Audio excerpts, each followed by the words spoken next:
Buen día a todos. Buen día. Buen día, doctor. Buen día, buen día. Estoy esperando, ahí están entrando. A ver cuántos llevamos. Desde ya que si se corta, por lo que fuere, volvemos a conectarnos con el mismo ID y la misma contraseña, por favor. Muy bien. Ahí siguen entrando, perfecto. Bueno, buen día a todos. Veo que me están mandando mensajes. Hoy vamos a conversar acerca de las patologías digestivas más frecuentes que van a ver en la práctica clínica, las más frecuentes de todas, que son justamente las patologías funcionales. Y vamos a hacer especial énfasis en dos, que son la dispepsia funcional y el síndrome de intestino irritable. Perdón. Nosotros ya vimos en el cuatrimestre anterior todo lo que hace a, fisiopatología y aspectos semiológicos. No obstante, hoy voy a repetir algunos porque me parece que son fundamentales para comprender la terapéutica. Vamos a empezar con esto.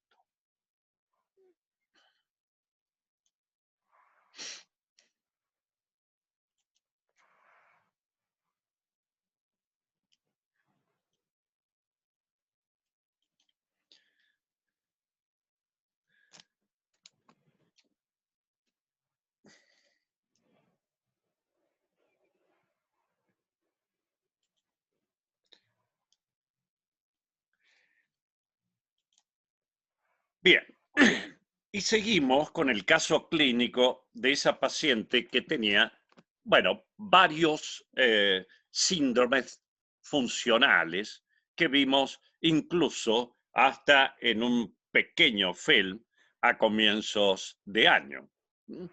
Y estas patologías, como ustedes recuerdan, la fibromialgia también está, el síndrome de fatiga crónica, y muchos de ellos acompañados de ansiedad, crisis de pánico, depresión. Entonces vamos con las enfermedades funcionales del aparato digestivo. Fíjense que representan el 40% de las visitas a un gastroenterólogo. 20% de la población tiene dispepsia funcional. Entre 15 y 20% síndrome de intestino irritable. Y nada más que para recordar, y hoy vamos a estar conversando, incluso en la terapéutica, en este nexo cerebro-intestino. Piensen ustedes que el sistema nervioso intestinal tiene más de 100 millones de neuronas, con numerosos, y acá lo están viendo, neurotransmisores, que van a afectar la motilidad, la percepción del dolor. Esto es nada más que un recuerdo para que ustedes tengan presente la importancia del plexo submucoso de Auerbach, el de Meiner, y allí este entramado de neuronas y de como es neurotransmisores. Bien, entonces, fundamentalmente en la terapéutica, en el abordaje terapéutico, vamos a estar pensando en el estrés, en el nexo cerebro-intestino. Son patologías fundamentalmente que las vemos en las grandes ciudades y sometidos sobre todo al estrés, a la contaminación acústica, a la vorágine. Y son esofágicas, este dolor torácico no cardíaco que vimos en la parte de semiología, de las gastrodenales, la que vamos a ver, la dispepsia funcional, y de las intestinales, el síndrome de intestino irritable. No obstante, ustedes tienen además también todo lo que son las disquinesias biliares y disfunciones de la vesícula biliar, las anorrectales, etc. ¿A qué llamamos dispepsia? Dispepsia es dolor o disconfort localizado en el epigastrio. Como dijimos, tiene alta prevalencia, 20-25% de la población, y son por lejos las más frecuentes en la práctica clínica. Y de todas estas causas de dispepsia, nosotros hoy nos vamos a referir a la dispepsia funcional, que es la más frecuente, pero ustedes también pueden tener una epigastralgia por una úlcera péptica, por una gastroparesia, por un tumor gastroesofágico, pancreatitis, etc. Entonces, los síntomas que vamos a encontrar en estos pacientes son fundamentalmente una pesadez postprandial, van a tener una sensación de plenitud precoz, se quejan de distensión abdominal, es como que falla en el vaciamiento gástrico y y también se quejan de eructos. Obviamente que vamos a excluir de aquí los cuadros digestivos de presentación aguda, una transgresión alimentaria. Y para el manejo clínico de estas dispepsias en general, de las dispepsias en general estoy hablando, están las dispepsias no investigadas, no se ha hecho nada, ¿eh? Las dispepsias orgánicas, más o menos un 30-40% de los casos, y entre el 60 y el 70% la dispepsia funcional. Entonces, dispepsia no investigada, aquella en que se presentan síntomas en un paciente, pero que no se ha hecho ningún estudio. La orgánica, cuando en el estudio se descubren, y la dispepsia funcional, cuando se dejan de lado, se descartan todas las demás causas. Y acá tenemos más o menos 30% orgánica y la funcional es 60-70%. Recuerden que en esta dispepsia siempre o la mayoría de los casos, si los investigamos en la anamnesis, vamos a encontrar factores psicosociales. No todas las dispepsias van a ser funcionales. Cuidado con las dispepsias donde hay vómitos persistentes, cuidado donde hay hematemesis, donde hay melena, o que comienzan más a una edad superior a los 55-60 años. Acá les dejo a ustedes para que tengan en cuenta que hay medicamentos que pueden producir, no solamente medicamentos tóxicos como el alcohol, que pueden producir dispepsia, pero esto no sería una dispepsia funcional. Entonces, de nuevo, la dispepsia funcional, ahora nos vamos a encarar a esta patología, el síndrome clínico, realizado por dolor, molestia recurrente crónico, centrado en la zona del epigastrio. Fíjense que todos, como habíamos visto en el primer cuatrimestre, las patologías funcionales del aparato digestivo tienen los llamados criterios de Roma. ¿Por qué? Porque son congresos que se realizan determinados, es decir, cada 4 o 6 años y se revisan todos los criterios. Bien, la saciación precoz, la epigastralgia y a veces algunos pueden manifestar hasta una sensación de dolor urente. Entonces, cuando nosotros tenemos este paciente con una dispepsia, por ahí no sabemos, no investigada, una endoscopía u otros exámenes complementarios nos permiten dividirla en la dispepsia orgánica y en la dispepsia funcional. Y las dispepsias funcionales, ahora sí, las vamos a clasificar con la que tiene predominio de dolor o predominio de alteraciones postprandiales. ¿Qué es esto? Y bueno, la plenitud precoz, ¿no es cierto? La distensión abdominal y lo otro, la epigastralgia, como decíamos. Entonces, los criterios, acá se los dejo, que ya los habíamos revisado al principio en el cuatrimestre anterior. Los cuatro son la plenitud postprandial, saciedad precoz, epigastralgia y algunos ardor epigástrico. Estos criterios tienen que estar presentes por lo menos en los últimos 3 meses y haber comenzado hace 6 meses, es decir, son patologías crónicas. Y recuerden que en general van acompañados de otras manifestaciones funcionales. Bien, y aquí yo les dejo para recordar los factores etiopatogénicos, pero no se olviden los psicopatológicos, ¿no es cierto? Ansiedad, depresión, pánico, etcétera. Entonces, este es un trabajo magnífico que está publicado hace 5 años en el New England Journal of Medicine, pero miren ustedes que todo, acá si lo podemos ver más grande, parte en definitiva de esta conexión con el cerebro. Entonces, los factores de ansiedad, estrés son muy importantes. Bien, los factores psicosociales, esto es otro de un libro dedicado nada más que a patologías funcionales, publicado en 2017, donde vemos estos estados de hipersensibilidad central junto con los factores psicológicos. Bien, hay una alta consistencia entonces de depresión y enfermedades psiquiátricas en pacientes con la dispepsia refractaria. Recuerden que es muy frecuente desde el punto de vista epidemiológico. Los tratamientos incluyen todo lo que es la alimentación, es decir, con medidas higiénico-dietéticas. En algunos les vamos a tener que dar antisecretores, fundamentalmente inhibidores de la bomba de protones, los que se caracterizan con fundamentalmente este distrés postprandial con plenitud precoz, esta saciedad. Le vamos a dar proquinéticos. A muchos de ellos vamos a tener que utilizar antidepresivos. Desde ya el caballito de batalla en esto son los tricíclicos, fundamentalmente la amitriptilina.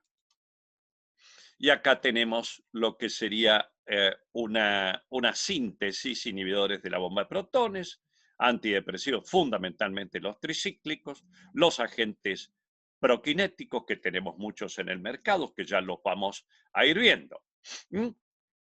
Entonces, fíjense ustedes que los inhibidores de bomba de protones, bloqueadores H2, se han mostrado superiores al placebo en la desaparición y mejoría de la dispepsia funcional. Y de los más entre dos, comparando los dos, los inhibidores de la bomba de protones. Entre los proquinéticos, nosotros tenemos fundamentalmente, si bien tenemos todos estos en el mercado, la cisaprida ya no se utiliza, sí se sigue utilizando la domperidona, la cinitaprida y la metoclopramida, que constituyen la opción inicial en los síndromes, como yo les decía recién, de distrés, que tienen este distrés epigástrico y los o postprandial. ¿Y qué pasa? Fíjense con los antidepresivos. Y bueno, juegan un rol importante. Nosotros utilizamos, acá dice nortriptilina, perdón, lo que utilizamos fundamentalmente en nuestro medio es la amitriptilina con una dosis de 25 miligramos, comenzando con 12,5 miligramos, 3-4 días y después 25. ¿Y en qué momento se lo damos? Fundamentalmente en la noche. Y los antidepresivos tricíclicos han sido los mejor estudiados. A veces, en estos pacientes, pueden ser portadores de Helicobacter pylori. Tenemos medios para hacer los diagnósticos, que ya los hemos hablado, y si está presente, obviamente lo vamos a tratar. Entonces, la estrategia inicial, para recordar, si tuviésemos que hacer algo empírico, inhibidores de bomba de protones y los proquinéticos. Muy bien. La mayoría de los casos, recuerden que es una alteración crónica que es fluctuante acorde con los estados también emocionales y es muy frecuente en la práctica clínica. Bien, acá les dejo para que ustedes tengan también, si un paciente tiene reflujo, acá salimos de la dispepsia funcional, qué cosas deberíamos hacer. La pérdida de peso, elevación de la cabecera de la cama, evitar los alimentos disparadores, fundamentalmente ricos en grasas e hidratos de carbono. Algunos le tenemos que dar también, obviamente, antiácidos y los inhibidores de la bomba de protones. Vamos al síndrome de intestino irritable. Aquí ya empiezo a jugar otro elemento fundamental que ustedes deben estar cansados de escucharme. Y si tuvieran los micrófonos abiertos, todos dirían, seguro, profesor, la microbiota. Obviamente, aquí interviene mucho la microbiota. Y miren qué interesante, a lo largo de los años, cómo ha ido variando la terapéutica. Y, en definitiva, a medida que fuimos conociendo con mayor profundidad. En la década del 60 se decía que era única y exclusivamente los efectos del estrés, y hoy día ya hablamos de la microbiota, la interacción cerebro-intestino, la inflamación, la hipersensibilidad visceral.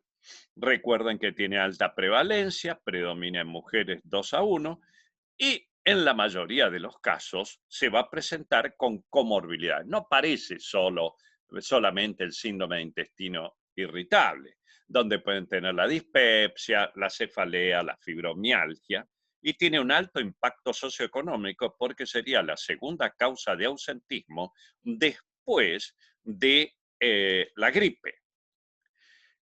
Esto es interesante para recordarlos que ustedes ya lo vieron, pero en los aspectos psicosociales el intestino es un vehículo importante en nuestra expresión emocional. ¿Mm?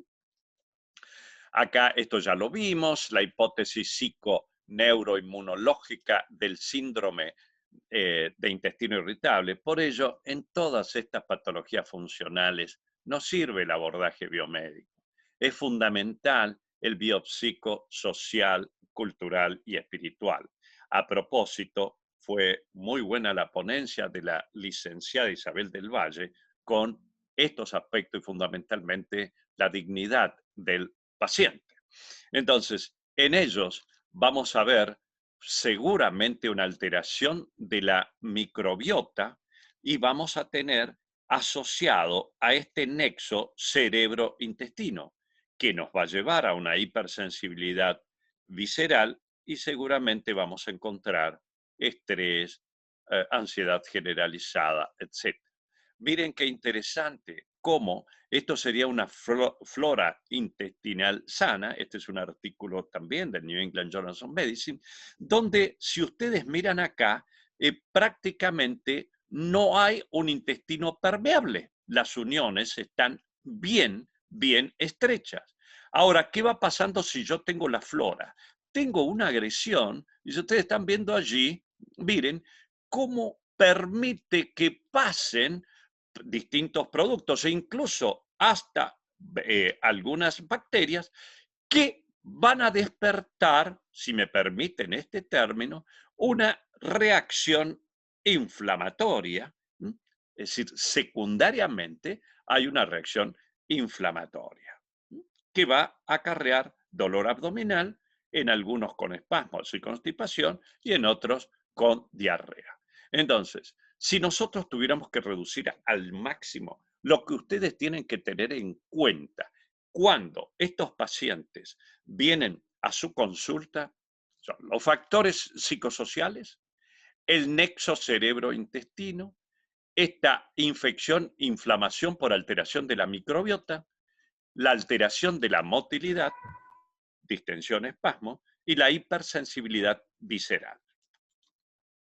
Alteración de la motilidad, hipersensibilidad visceral y factores psicosociales. Recuerden ustedes que nosotros esto ya lo hemos visto, la alteración que tienen estos pacientes, reflejo gastrocólico, cualquier cosa que ingieren, en algunos de ellos, tienen inmediatamente un deseo de mover su intestino.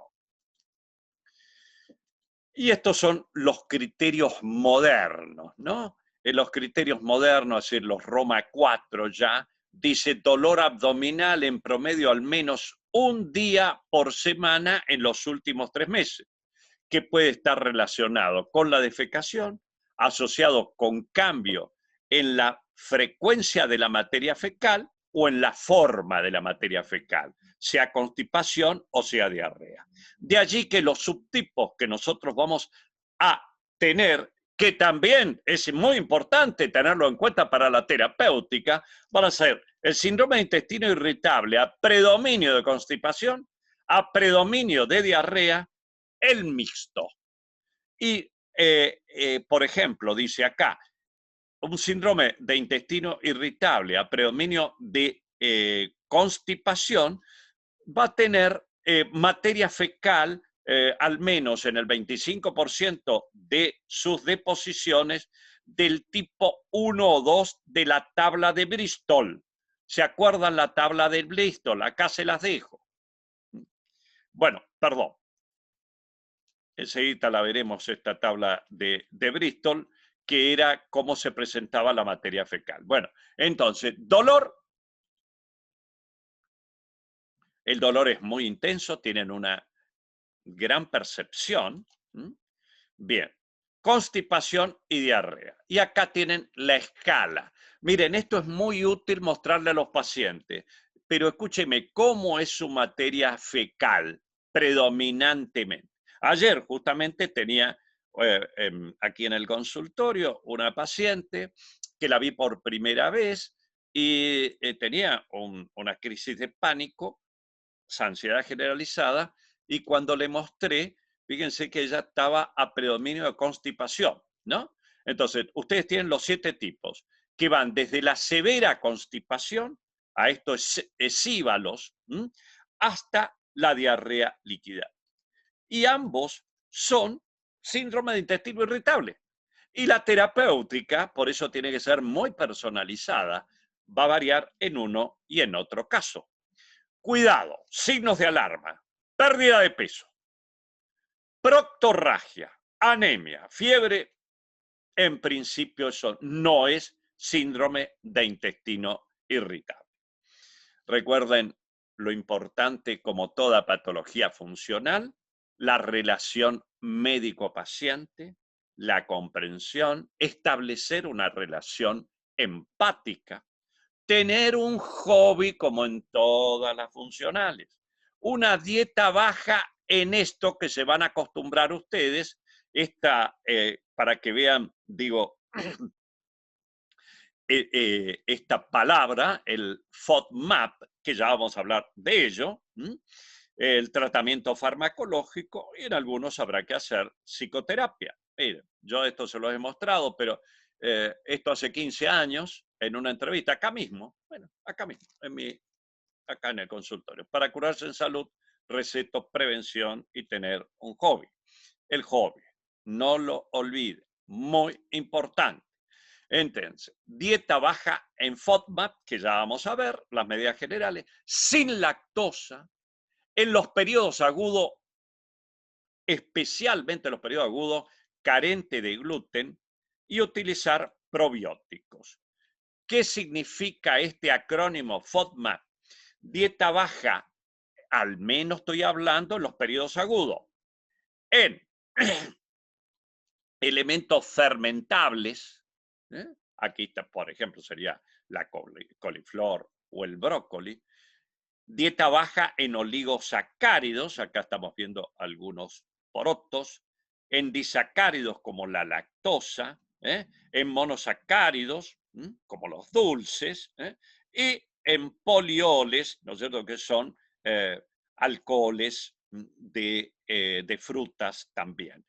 Ahora, esto es para que ustedes vean que estos alimentos, sobre todo cuando el paciente está muy inflamado, permiten o producen, en definitiva, o facilitan que él siga inflamado su intestino, y obviamente que van a favorecer el dolor, la hipersensibilidad visceral. Cuidado, estos son periodos no muy largos, es decir, el paciente, una vez que lo sacamos, empezamos a darle después introducir de a uno de los grupos, digo, a ver cómo los va asimilando.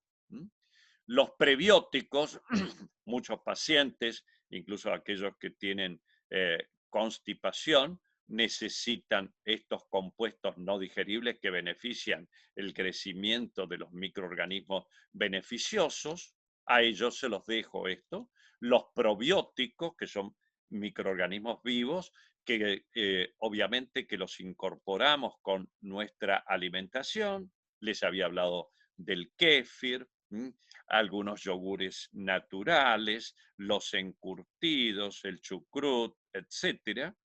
El rol de la microbiota, se los recuerdo nada más, que la alimentación tiene mucho que ver, y también el estrés. Y fíjense ustedes que esta microbiota va a estar presente en la salud de nuestro intestino, el síndrome de intestino irritable, en esa barrera que habíamos visto epitelial. Si yo tengo la flora alterada, eso se llama disbacteriosis, voy a tener una alteración en la permeabilidad intestinal y obviamente, y ustedes esto lo hemos visto muy bien, el eje cerebro-intestino tiene mucho que ver con el estrés y la ansiedad. Acá se los recuerdo nada más para que tengan presente que el triptofano que incorporamos con la alimentación, por interacción entre la microbiota y las células enterocromafines, va a permitir la formación de la 5-hidroxitriptamina, la serotonina.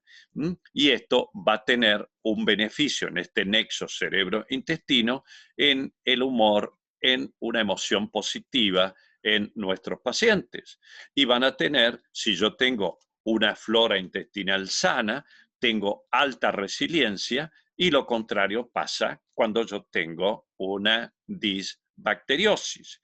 Pero también en algunos y en periodos agudos tenemos que utilizar, por ejemplo, si tienen diarrea, antidiarreicos del tipo de la loperamida, y también en los que tienen predominio de dolor y diarrea podemos utilizar la trimebutina, con distintos nombres en el comercio. Los antiespasmódicos tipo iosinamina, es decir, en el comercio más conocido porque Sertal o Buscapina, solo en el periodo acutísimo, que está con muchos espasmos, ahí lo damos. Bien, de nuevo los antidepresivos tricíclicos, nosotros si tenemos que emplear en los pacientes con dolor y dolor y además con diarrea, también empleamos, y si sobre todo tienen también alteraciones del sueño, la amitriptilina para nosotros nos parece excelente, dado en la noche. Y fíjense, cuando uno compara, ustedes van a ver que son los que tienen mejor relación de beneficio.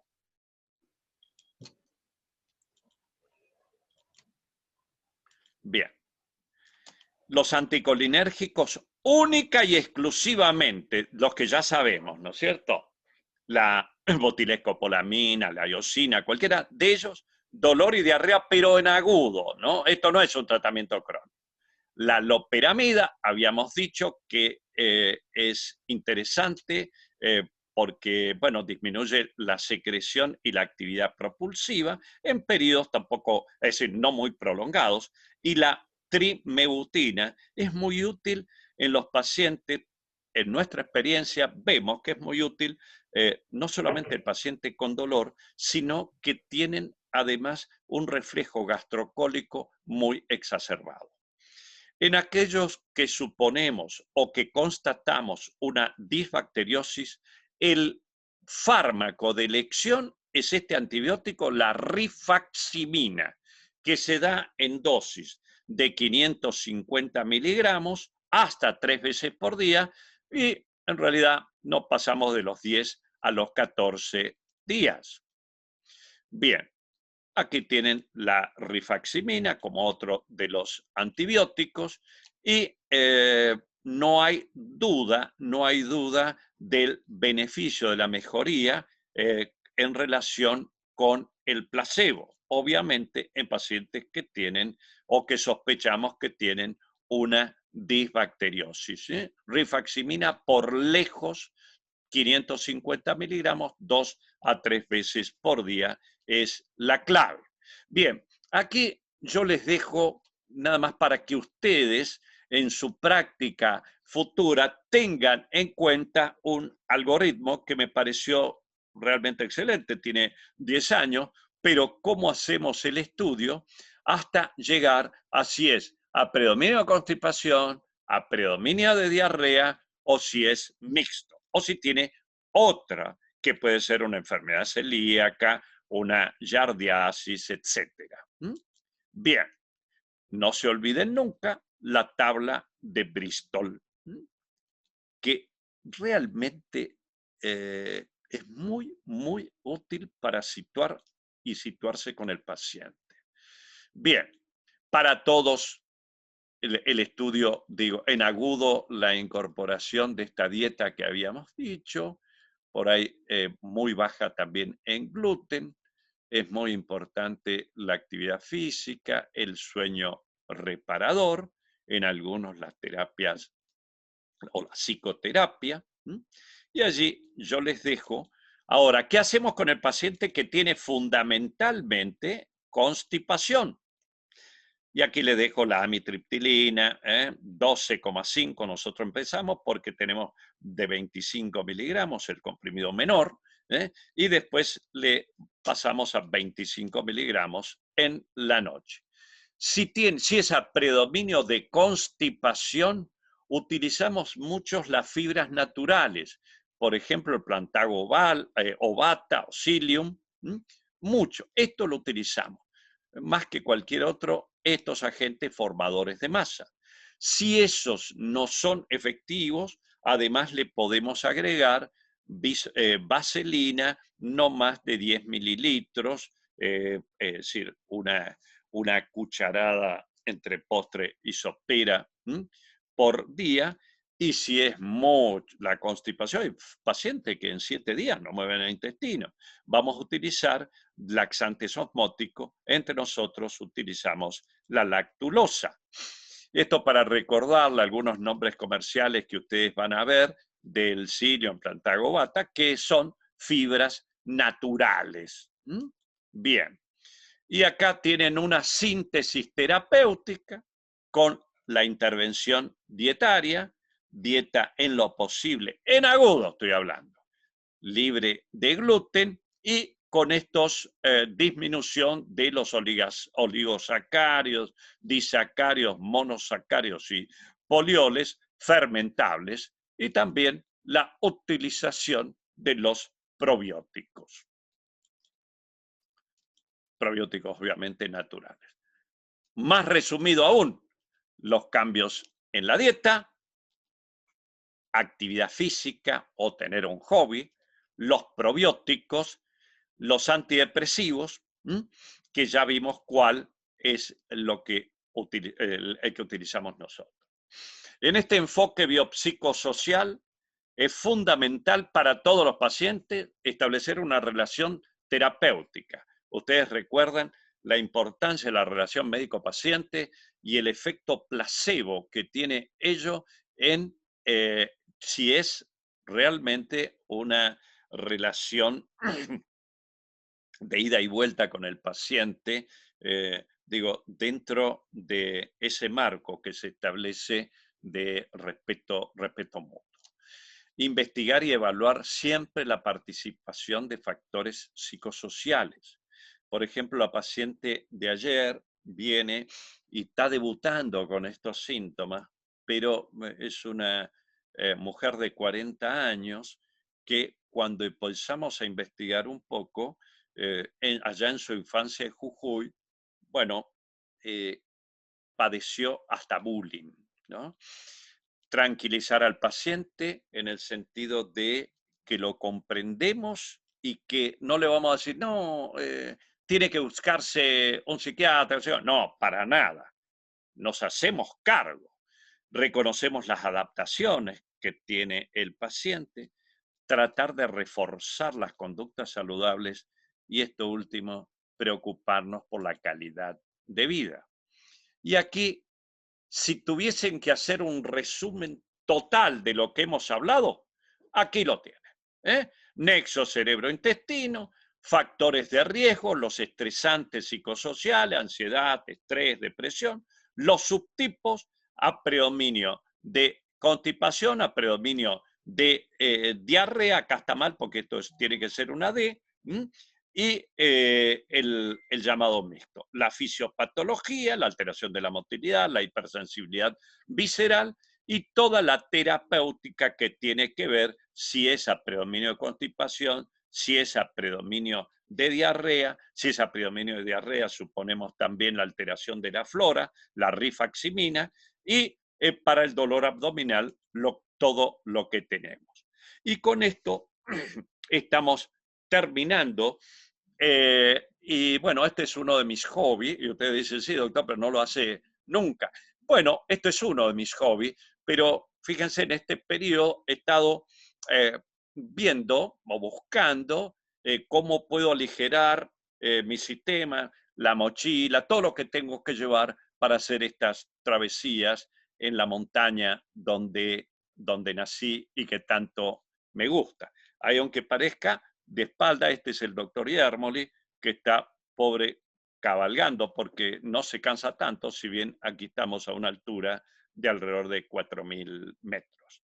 Bien, nos quedan 3 minutos y con mucho gusto, si hay alguna pregunta, a disposición. ¿Qué tal, doctor? ¿Le ¿Quién podría hacer una habla? pregunta?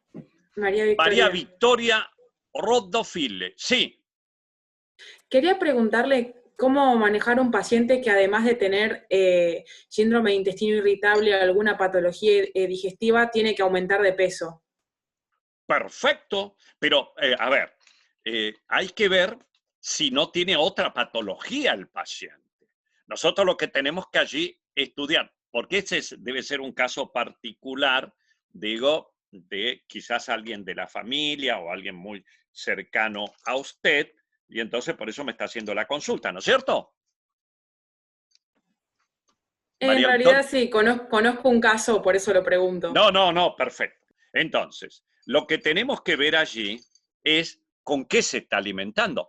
Piense usted que el tener una microbiota intestinal sana no me está diciendo que el paciente va a perder peso. Es decir, para nada. Sí es un condicionante. Si yo tengo, por el contrario, un síndrome de intestino, un síndrome metabólico, y tiene mala la microbiota, seguramente por alteraciones en la inflamación, etcétera, va a seguir condicionando factores para agravar su síndrome metabólico.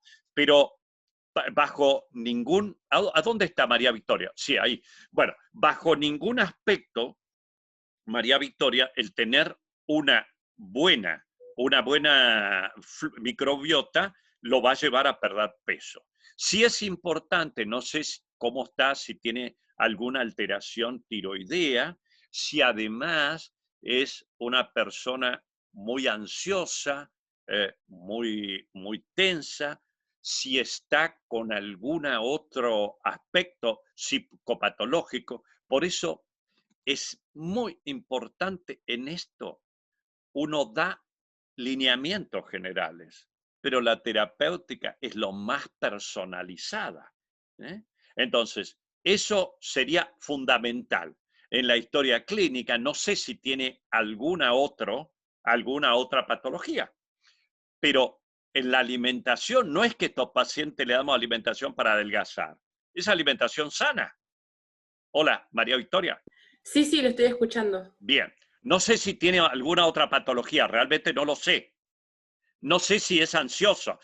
No apague el micrófono. Hola, Sí, no apague, no apague. tiene trastorno de ansiedad.